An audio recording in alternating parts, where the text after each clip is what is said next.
it is just expressing the same frustration that I expressed in the first place. Kasi it's costing more for the parents.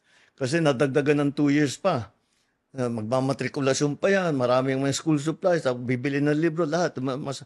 Sa 10 years, wala namang advantage. Wala namang naging advantage. Hindi rin nakukuha sa trabaho. So that's his frustration. And that's also my frustration. So we'll see what the Congress will do. But while the law is still K-12, basta't ang sinabi ko kay Sec Sani, Yes. Angara, pagandahin natin ang husto habang nandyan pa yan. Kasi, anong madalas natin marinig? Mismatch.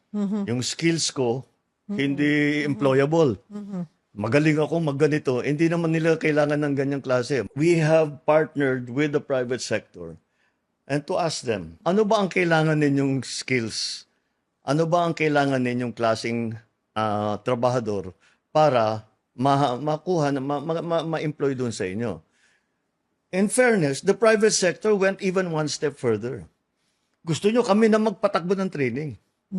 Tapos, paglabas niya doon sa training, trabaho siya sa amin. Kasi eksakto yung training niya doon sa kailangan namin. Yun ang...